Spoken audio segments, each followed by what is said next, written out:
नया news channel लाने से पहले हमने पूछा कि आप क्या देखना चाहते हैं, तो जवाब आया भारत के दम से पाकिस्तान की निकलती जान तक।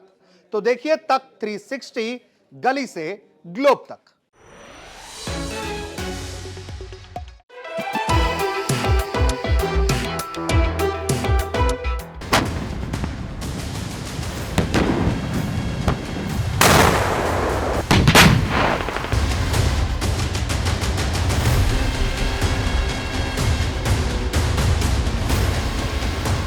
नमस्ते, जय हिंद दोस्तों। विस्तार से देख रहे हैं आप और मैं हूं ऋषिराज। विस्तार से में आज हम आपको दिखाने जा रहे हैं एक अत्याधुनिक टैंक। ये दुनिया की अत्याधुनिक टैंकों में से एक टैंक होने वाली है और इसे तैयार किया है अमेरिका ने। जी हां, अमेरिका का ये टैंक पहली बार दुनिया के सामने आया है और इसकी जो खूबियां हैं उसको लेकर लोग हैरान हैं सुनकर, क्योंकि आज के पैमाने पर यह टैंक बहुत डेडली और खतरनाक है।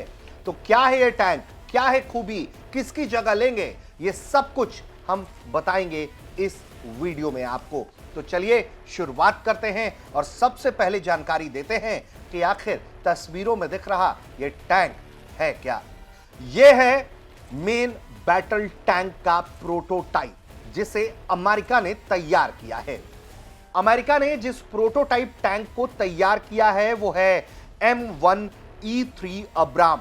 ये जो पुराने अमेरिकी अब्राम टैंक्स थे, M1 अब्राम्स, उनकी जगह लेने वाले हैं और इसकी पहली झलक नए बैटल टैंक्स की जो है अमेरिका ने दिखाई है डेट्रॉइट ऑटो शो में, जो next generation main battle tank है।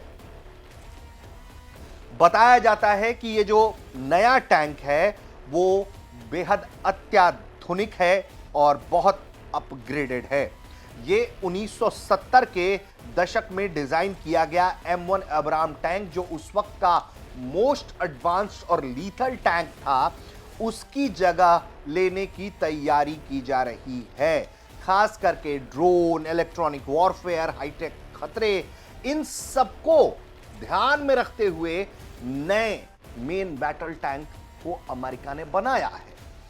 अभी जो सिर्फ प्रोटोटाइप है वो परीक्षण के लिए जो है वो मिशिगन बेस्ड कंपनी जो है राउस ने बनाया है। इसमें कैटरपिलर के कुछ कंपोनेंट्स लगे हैं। आगे इसका full production general dynamics land system करेगा। अमेरिकी सेना इसे सुरक्षा परीक्षणों से गुजारेगी।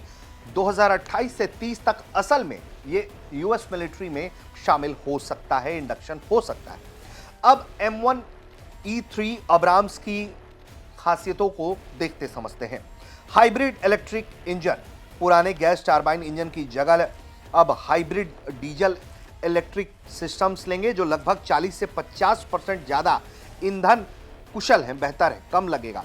इससे टैंक की रेंज बढ़ेगी, कम गर्मी, कम आवाज निकलेगी, यानी कि साइलेंट वॉच मोड में बिना इंजन चालू किए सेंसर और कम्युनिकेशन चल सकता है।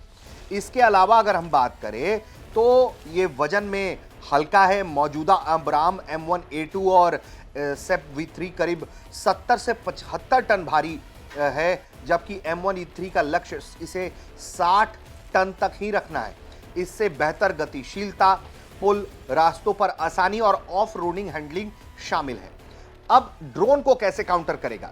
ड्रोन के बढ़ते खतरे को देखते हुए इसमें एक्टिव प्रोटेक्शन सिस्टम जो है, जैसे ट्रॉफी का उन्नत वर्जन जो है, और एंटी ड्रोन हथियार इसमें लगे हुए हैं। इसको लेकर मिलिट्री एक्सपर्ट्स का क्या कहना है, क्या जानकारी है, वो भी एक बयान हम आपको पहले यहां सुनवा देते हैं, फिर और विशेषताएं बताएंगे और अगले हिस्से में कंपेयर करेंगे नए और पुराने टैंक्स को। Should not be humans first. It should be us trading blood for steel, and it should be our robots going in first. We should be protecting our warfighters with technology like the E3 so that as many drones and robots as possible can be controlled from something like this. तो ये tanks जो है कई मायनों में खूबियां रखता है और सबसे बड़ी बात है कि ये AI बेस्ड है, यानी कि AI आर्टिफिशियल इंटेलिजेंस से युक्त है ये, यानी कि जो आने वाला खतरा है उसको ध्यान में रखते हुए इसे तैयार किया जा रहा है। ये आर्टिफिशियल इंटेलिजेंस से ये बैटल फील्ड पर जो खतरे होंगे उसको बहुत तेजी से आइडेंटिफाई करेगा और प्रायोरिटीज तय कर पाएगा और टारगेटिंग सेट कर पाएगा। इसके अलावा टैंक के अंदर बैठे क्रू बाहर से ड्रोन और रोबोटिक वाहनों को कंट्रोल कर सकेंगे, जिससे इंसानों को सबसे पहले खतरे में डालने की जरूरत नहीं पड़ेगी।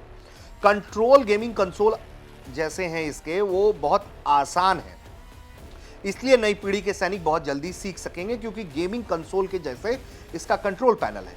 आर्मी कर्नल ने बताया है कि ये इतना आसान है इस पैनल को हैंडल करना कि 13 साल का बच्चा भी शायद उनसे अधिक, उस कर्नल से भी अधिक तेजी से ये टैंक चला लेगा, जो उनका अनुमान है। इतना बेहतर बताया गया। इसके बाद अन्य जो फायदे हैं इसके, वो अनमैन्ड टेरेट है, ऑटो लोडर है, लोडर की जरूरत नहीं पड़ेगी, सिर्फ 3 क्रू सदस्यों का काम होगा। ओपन आर्किटेक्चर जो है, भविष्य में नए हथियार सेंसर आसानी से जोड़ने लायक है। तो पुराने अब्राम टैंक जो है वो मजबूत और घातक टैंक हैं, लेकिन वो ज़्यादा तेल खपाते हैं, ड्रोन हाईटेक खतरों को के सामने कमजोर पड़ते हैं। तो ऐसे में M1E3 जो है इस तमाम आधुनिकता के साथ लैस है। अब जरा अगर हम पुराने और नए वाले टैंक्स को कंपेयर कर ले साथियों, तो डिज़ाइन का समय देखिए 1970-80 में पुराने अब्राम्स टैंक जो हैं वो डिज़ाइन किए गए, बार बार अपग्रेड किए गए। 2020 के दशक में ये नया डिज़ाइन जो है अब्राम के M1E3 का प्रोटोटाइप सामने आया। और इसके अलावा वजन 70 से 75 पुराने टैंक्स का, नए टैंक का 60 के तकरीबन 10 से 15 टन पुराने टैंक से हल्का होगा। इंजन की बात करें अगर हम पहले, तो इंजन जो है वो गैस टरबाइन से काम करता था, खूब ईंधन पीता था, गर्म जल्दी हो जाता था, शोर होता था। लेकिन पैटर्न अब चेंज हुआ है नए अब्राम टैंक्स में। हाइब्रिड इलेक्ट्रिक डीजल जो है वो इस्तेमाल होगा। 40 से 50% फ्यूल कंजप्शन कम हो जाएगा, कम साउंड करेगा, साइलेंट वॉच करेगा। क्रू मेंबर पहले 4 लगते थे, इसमें ड्राइवर, कमांडर, गनर और लोडर। अब संभावित रूप से 3 लोगों की जरूरत ही पड़ेगी। जो इसका मेन गन था वो 120 mm का था, और नए वाले में शुरुआत तो 120 mm से हो रही है, लेकिन आगे इसे अपग्रेड कर दिया जाएगा। ड्रोन प्रोटेक्शन पहले वाले पुराने वाले टैंक्स में बहुत सीमित था। अब जो है नए टैंक्स में, जो नए अब्राम्स टैंक है M1E3, उसमें built in counter drone system है, AI असिस्टेड है। इसके अलावा बेसिक डिजिटल सिस्टम पुराने वाले टैंक्स में थे, नए वाले में हाई लेवल AI है, ड्रोन रोबोटिक कनेक्टिविटी है, तेज थ्रेट डिटेक्शन है। ट्रेनिंग जो है पारंपरिक है, लंबा वक्त लगता था पुराने वाले में, लेकिन ये जो है नए टैंक्स आ रहे हैं वो गेमिंग कंसोल जैसा उसका कंट्रोल पैनल है, बहुत जल्दी ट्रेन किया जा सकेगा। इसके अलावा भविष्य में अपग्रेड करना पुराने टैंक्स को बहुत ज़्यादा मुश्किल था। अब ये जो है नए टैंक्स वो ओपन आर्किटेक्चर है, बहुत आसान और सस्ता अपग्रेड हो सकता है। मुख्य इसका जो पहले वाले टैंक्स का फोकस था वो भारी कवच और फायर पावर था। नए वाले टैंक्स में मोबिलिटी, सर्वाइवलिटी, ड्रोन युग में अनुकूल परिस्थितियों में लड़ना, इस मेन बैटल टैंक का जो है वो मुख्य पावर होगा। तो कुल मिलाकर एक नया योद्धा अमेरिका ने पेश कर दिया है टैंक्स की दुनिया में, जिसको लेकर मेन बैटल टैंक, वो भी future ready main tank battle America present कर रहा है।